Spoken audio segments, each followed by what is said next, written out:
This is part three, the perils of like-mindedness. Now, it's a natural human clannish instinct for people to want to feel comfortable within a group of people. Um, that's neither good nor bad. It's just part of human nature.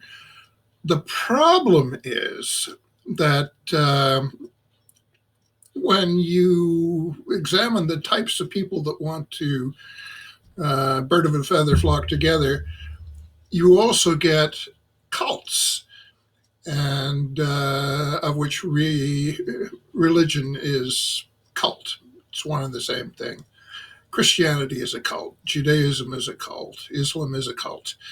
Um, Like-minded people that want to get together because they want to be in their comfort zone with other people. Well, unfortunately, that also includes criminals.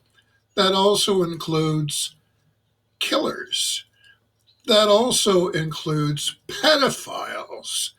Uh, for example, uh, watchdog groups that keep an eye on creeps like pedophiles have been noticing that pedophiles try to normalize or think they're normalizing their behavior. They believe they have taking a page from the LGBTQ community. Um, well, they should have the right to just be themselves too. And they say things like, well, the children enjoy it. That kind of nonsense. Now, that's also true of every kind of kookery. UFO nutters, SETI nutters, they all want to be with groups of like-minded people. And unfortunately, this also reinforces their nuttiness. When it comes to bigotry, bigots like to flock together because they like to feel comfortable around other bigots. Um, Now, where the fairness doctrine is concerned, with all the fractures in society as a whole, um, there are many pockets of kooks out there. Well, not just kooks, but little cliques, people in the feedback loop of each news source outlet on radio and television and on the interweb, um, that only want to hear what they want to hear. And that in itself is a growing problem. There are more little of these uh, splinter groups that want nothing but their own little echo chamber. And there are more and more of them. And the fairness doctrine is directly responsible for that. Now, as I say, it's natural for each human individual to want uh, to be surrounded by like minded people. But let's get real here. We're not talking about a knitting circle or a music group or a football club or anything like that. We're talking about ideas. We're talking about human mentality. We're talking about destructive social elements within society. Now, it's not a slippery slope.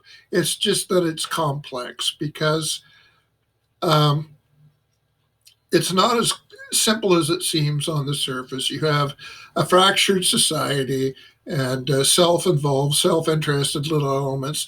That in itself is generally perfectly harmless, but poisonous ideas in society are equally able to benefit from the repealing of the fairness doctrine.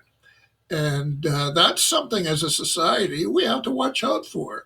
We have to be vigilant. Poisonous idea. Our society is becoming toxic. It's a sickness.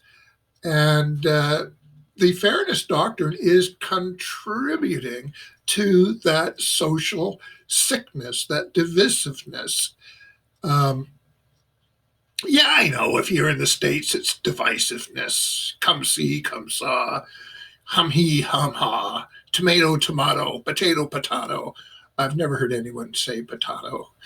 Uh, but anyway, the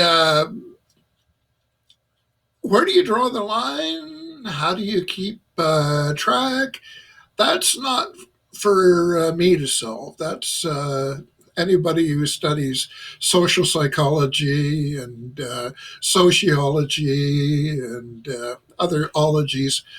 That's up to them to decide and study. And but I do wish that those making those studies were a little more vocal.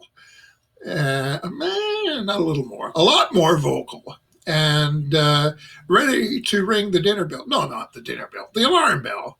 Ding, ding, ding, ding, ding, ding, ding, ding. We got a problem here, folks. There's smoke in the kitchen. Um, if the people that study these things don't make society at large aware of them, that is a big problem. However, when you've got self interested little media groups who benefit from social division, they're not going to want to spread the information out there. They're not going to want to be part of the cure because they're part of the problem.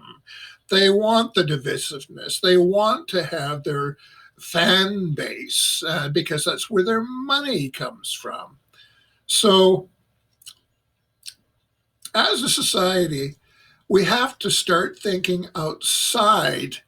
I hate to use that term, it's so trite, but thinking outside the box, it's not just a case of thinking outside the box, it's a case of thinking outside your own tiny little cubicle and taking a look at the world at large and seeing yourself and your place in it in a wider context.